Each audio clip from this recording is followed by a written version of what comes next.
You know that feeling when you set your alarm clock at night? Oh, absolutely. Right, you're lying there in the dark just staring at the ceiling and you are completely utterly determined. Tomorrow is the day. Exactly. Tomorrow is the day you're going to wake up early, you're going to tackle that massive project, hit the gym, or I don't know, finally sit down and write that novel. You feel invincible in that moment. You really do. In that exact moment, your motivation isn't just high, it is like overflowing. But then, the sun comes up. Reality hits. Yeah, the alarm actually goes off. And suddenly that person from 8 hours ago, that highly motivated superhero, is completely gone. They vanished. Just vanished. You're just you negotiating with yourself for 5 more minutes of sleep, wondering where all that fiery determination evaporated to. It's basically the defining friction of the human condition right there. And I know you, listening right now, you're a learner. You're always looking for that next big realization to apply to your own life. Because wanting to grow and actually doing the work every single day, well, those are two radically different things. They really are. We're incredibly good at visualizing the finish line, but terrible at sustaining the energy required to actually run the race. Which is why the gap between our midnight intentions and our morning actions is where most of our ambitions simply go to die. Sadly, yes. And that gap is exactly what we are plunging into today. We're looking at a fascinating, highly intimate audio diary for this deep dive. Yeah, it's a really unique source this time. It is. It's titled simply New Recording 56.mu 4a, and we pulled it from a broader philosophical reflection series known as The Reflection. It's raw. It's completely unfiltered. It really gives you a look into this exact problem, and the great thing is, it doesn't give you, a list of productivity hacks. Right. There's no time blocking advice here. Yeah. No morning routine optimization at all. It assumes you already know how to practice. Our mission today isn't about the mechanics of how to train. Which is refreshing, honestly. It forces us to look past that superficial layer of habit formation. Exactly. We are dissecting the hidden, often uncomfortable engine behind why we train.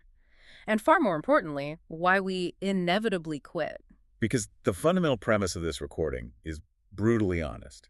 It states that absolutely nobody wants to practice or train every single day. Nobody. Right. The idea that you can wake up every morning craving the hardest, most grueling work, it's just a biological and psychological myth. Okay, let's unpack this. Because if we accept that premise, that nobody actually wants to do the work every day, how do we ever start anything meaningful? Well, it's a paradox, right? It is. And why is it so inevitable that we hit that wall where the steam just completely runs out? To understand that, we have to look at the life cycle of motivation itself. Think about the very early days of any new endeavor. Okay, the honeymoon phase. Exactly. In those early days, your goal is incredibly vivid. The image in your mind is high definition. You can see it perfectly. Right. And because of that intense vividness, your initial motivation, your passion, your excitement, it's practically bursting. You're running on pure hype. You are. The reflection actually notes that in those first few days, your motivation is running at more than 100%. You're operating on this massive surplus of psychological energy. I think we've all been there, You're riding this massive wave of sheer novelty. Oh, absolutely. Like you decide you're going to become a runner, so you go out and buy the really expensive shoes, you download all the tracking apps. You tell everyone at the office about your new lifestyle. Right, you make it your whole personality for a week. But let's look at the actual mechanics of that. That surplus of energy feels a lot like an adrenaline spike, right? Biologically speaking, yes, it's very similar. Because an adrenaline rush or like a dopamine hit from a novel experience, it's designed by nature to be a short burst. It's meant to get you away from a predator. Or push you toward a sudden reward, yeah. It is physically impossible for the human body to sustain a constant state of adrenaline. Eventually, your nervous system has to regulate itself. What's fascinating here is how perfectly that physiological reality maps onto the psychological argument made in this recording. How so? Well, as time passes, that vividness inevitably fades. It's just a law of nature. The high-definition image of your goal starts to lose its sharp edges. It gets blurry. Yes. The novelty wears off, the dopamine stops spiking, and that over 100% motivation gradually but unstoppably drops. So it's like a smartphone battery right after you buy it. Oh, that's a great way to look at it. Right. Like out of the box, it holds a charge perfectly. You're at 100% all day. But over time, months later, the battery degrades. It drains faster. Exactly. The pure, unadulterated passion you relied on to catapult you out of bed on day one is completely absent on day 50. But wait, are we just meant to accept that our motivational battery permanently drains? That's the big question. Because it feels like we're constantly sold this cultural narrative of finding your passion, right? The whole do what you love mantra. Yeah, the idea is that if you find the right thing, you'll never work a day in your life because the passion just sustains you endlessly. Which is a lovely thought, but not very realistic. Right. So if passion naturally degrades like a chemical half-life, are we all just doomed to eventually run out of juice and fail? The recording actually pivots sharply away from that kind of fatalism. It acknowledges that the emotional high of pure passion will permanently degrade. So we agree on the problem. Yes, you absolutely cannot rely on that initial excitement to carry you through the grueling middle phases of a project. However, the source argues something profound here. I'm listening. To get back to that 100% energy level, or even surpass it, you have to entirely switch your power source. Switch to the power source. What do you mean? You have to stop relying on the emotion of passion and start relying on the goal of the training itself. The goal has to become the engine. So you're saying the goal itself has to do all the heavy lifting once the chemical romance of starting something new wears off. Precisely. Yeah. If the goal you originally set is forgotten, or, and this is key, if it lacks deep intrinsic value, you simply cannot be pushed to endure. Because the emotion is gone. Right. On the days when your brain is screaming at you to stay in bed, when every fiber of your being desperately does not want to work, emotion won't save you. It's abandoned you at that point. It really has. The only thing capable of yanking you out of that reluctance and forcing you back to the practice is a goal possessing profound, undeniable personal value. I want to push back on that a little bit, or at least, clarify it. Sure, go ahead. Because a lot of people have goals. Everyone sets New Year's resolutions, right? That's Everyone right. has a picture in their head of what they want. But they still quit by February. So it can't just be the mere existence of a goal that saves you. There has to be a qualitative difference in the type of goal, right? Right. That is the crucial distinction, yes. The audio diary explores this exact dynamic by dividing people into two completely different archetypes. Okay, 2 archetypes. Yes, and these two types of people are navigating the exact same struggles, but experiencing radically different outcomes. Based entirely on the type of goal they have. Exactly. It comes down to whether an individual is operating with a real goal or an illusory one. Real versus illusory. Okay, lay it out for me. Let's look at the first archetype, the Yeah. person with a real goal. Yeah. This is an individual whose objective holds genuine, unshakable value to their core identity. So it deeply matters to them. Yes. And the claim made in the recording is that this person becomes completely immune to obstacles. Hold on, immune. That sounds like a massive overstatement. It sounds extreme, I know. I mean, if I have a deeply authentic, incredibly real goal to run a marathon and I step off a curb and shatter my femur, my intrinsic motivation doesn't magically fuse my bone back together. Obviously not, no. Right. So where is the line between psychological resilience and actual physical reality? That's a fair challenge. Yeah. The immunity being described isn't a magical shield against physical reality. Like you said, if your leg is broken, you can't run. Exactly. The immunity refers to the psychological degradation that usually accompanies obstacles. Okay. The mental toll. Yes. For this first person, external hurdles, like difficult people, terrible weather, a lack of funding, or even a physical injury, they do not destroy the core drive. They don't break the spirit. Right. They might delay the timeline or change the method, but they don't break the will. And more importantly, this person becomes immune to internal obstacles. Internal obstacles, like what? Boredom, discouragement, that creeping sense of imposter syndrome. For the person with a real goal, these simply cannot function as terminal roadblocks. Because the goal is too important. Yes. The gravity of their goal is so immense that it outweighs the friction of the obstacle. They know exactly why they are suffering, and they deem that suffering completely worth it. Here's where it gets really interesting.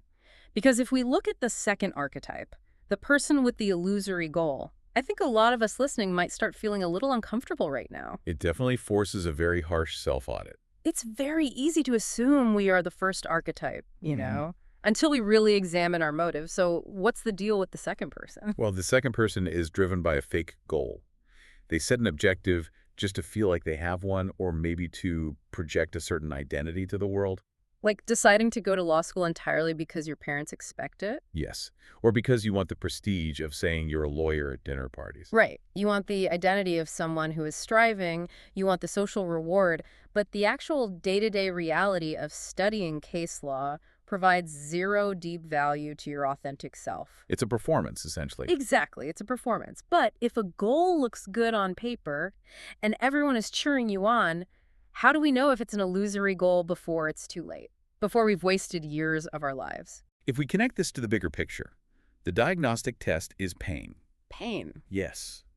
You don't truly know if your goal is real or illusory when the sun is shining, your classes are easy, and everyone is clapping for you. Everything feels real when it's easy. Exactly. The friction of reality is the only accurate diagnostic tool. When the person with the illusory goal faces challenges, their entire system breaks down rapidly. Because they have no anchor. Precisely. And the source explicitly states that it's not just the external challenges that break them. When the crushing boredom hits, when the fatigue sets in at 2 a.m., when the doubt whispers that they aren't smart enough, they easily become discouraged. And then they give up. They give up entirely. The illusory goal has no gravitational pull. It lacks true value, so it offers absolutely no psychological salvation when the work becomes painful. It's cognitive dissonance, really. If your goal is just to look impressive to your parents, the pain of studying for the bar exam eventually outweighs the pleasure of their approval. There's no internal anchor to hold you there. Right.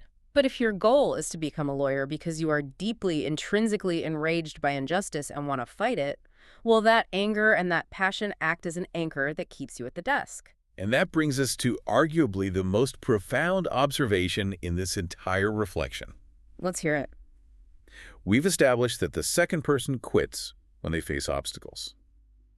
But let's examine the actual anatomy of that quitting. What is mechanically happening in the brain the moment someone decides to throw in the towel? Oh, okay. I'm genuinely curious about this. The argument presented is highly counterintuitive. It claims that giving up does not actually stem from any external obstacle. Hey, really? Which flies in the face of literally everything we tell ourselves. It really does. When we quit, we construct these elaborate, heavily defended court cases where all the evidence is external. We say, the market is too tough, or I don't have enough capital. My boss is toxic, the weather is terrible. Exactly. We blame everything outside of our own skin. We do that because it protects the ego. Mm. But the reality exposed here is that quitting is entirely born from the individual's inner self. From within us. Specifically, quitting is defined as the inability to escape your own self-created negative thoughts. Wow.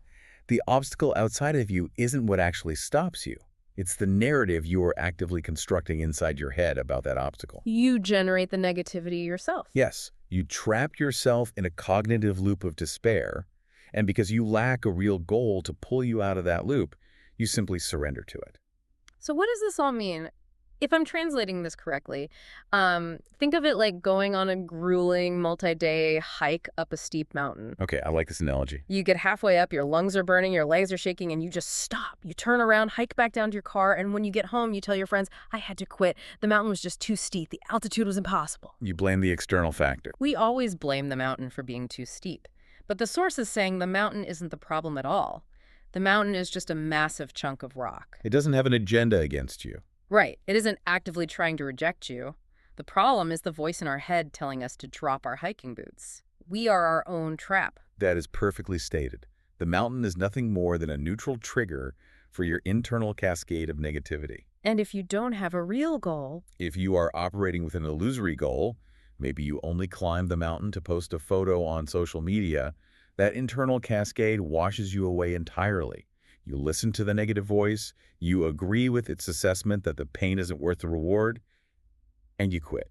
but look at how the person with the real goal handles that exact same mountain and that exact same internal voice. Exactly. Because they still hear the voice. Right. Yeah, having a genuine goal doesn't surgically remove the part of your brain that registers pain and doubt. No, not at all. They hear the voice loud and clear.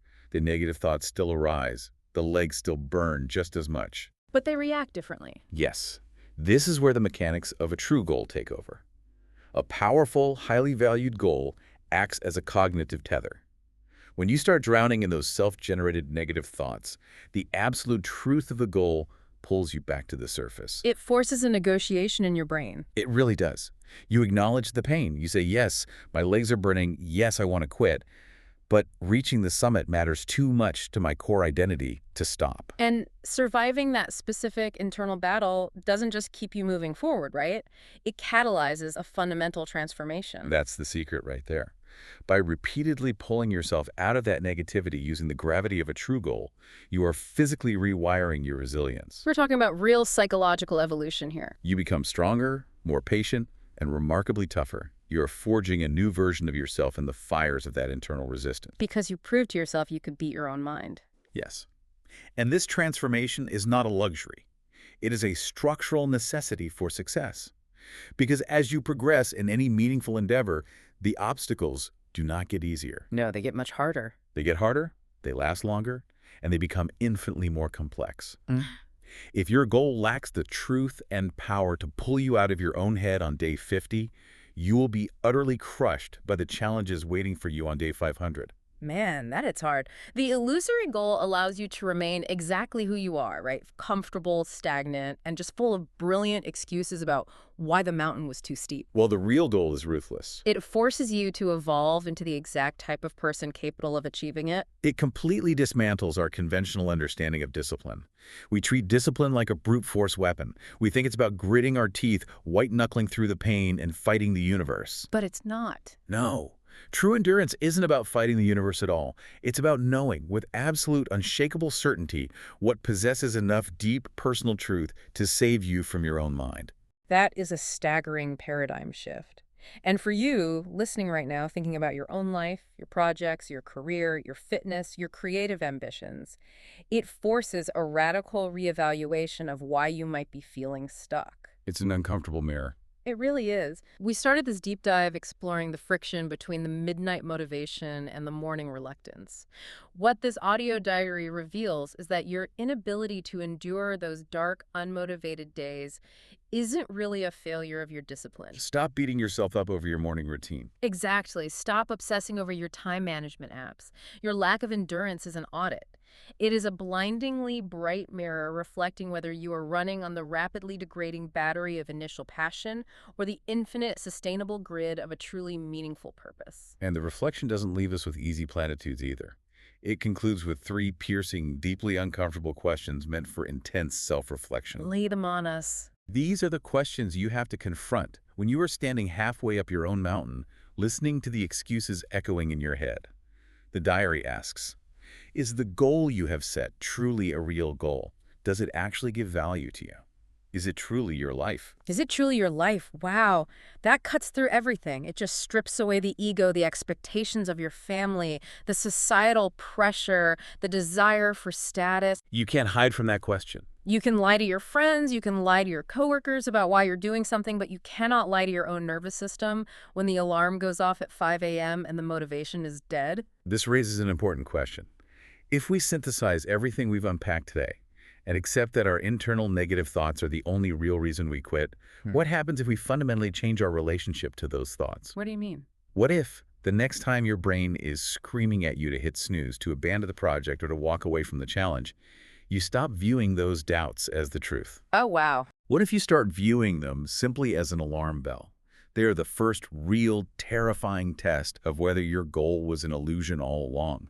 Because if the passion fades, the work gets hard, and you find you have absolutely nothing deep within you to anchor to, maybe it's time to stop blaming the mountain and find a new one. That is an incredible thought to leave on. Keep diving deep, keep questioning your anchors, and we'll see you next time.